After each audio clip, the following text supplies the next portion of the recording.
Penyebaran COVID-19, pemerintah Aceh Jaya mulai memberlakukan jam malam. Pemberlakuan jam malam ini terkait jam operasional tempat usaha seperti warung kopi, kafe, dan juga pusat keramaian hingga pukul 23 waktu Indonesia Barat. Pemberlakuan jam operasional menindaklanjuti instruksi Gubernur nomor 7 tahun 2021 tentang percepatan penanganan COVID-19.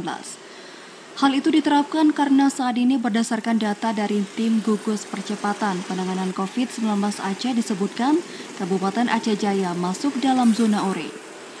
Keputusan itu diambil pemerintah setempat berdasarkan hasil rapat dengan unsur Forkopimda dan para kepala SKPK bahwa batas operasional warung kopi dan kafe di Aceh Jaya hingga pukul 23 waktu Indonesia Barat. Dan jika ditemukan masih ada tempat usaha beroperasi, maka akan diberlakukan sanksi tegas seperti dilakukan penyegelan hingga sanksi lainnya. Bupati Aceh Jaya Teguh Irfan TB mengatakan, hingga saat ini jumlah kasus positif COVID-19 di kabupaten itu mencapai 159 orang, sehingga dengan jumlah positif yang semakin meningkat. Bupati Aceh Jaya Teguh Irfan TB mengatakan, hingga saat ini jumlah kasus positif COVID-19 di kabupaten tersebut mencapai 159 orang dengan jumlah positif yang semakin meningkat. Bukan hanya itu, Bupati Aceh Jaya juga menyampaikan untuk proses belajar mengajar atau PBM khusus sekolah tingkat pertama dan sekolah tingkat dasar tetap diberlakukan secara tatap muka atau luring dengan sistem shift dan menerapkan protokol kesehatan yang ketat.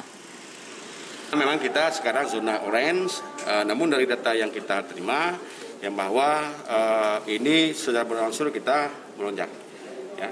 Namun demikian kami menegaskan tadi segera melaksanakan ingup instruksi gubernur oleh masing-masing satgas sesuai dengan bidang untuk melakukan eksekusi daripada ingup itu.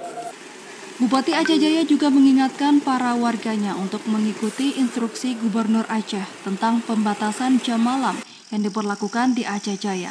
Karena pembatasan itu dilakukan untuk memutus mata rantai penyebaran COVID-19 yang saat ini kasus positif semakin bertambah. Dari Aceh Jaya, Musliadi, TVRI Aceh melaporkan.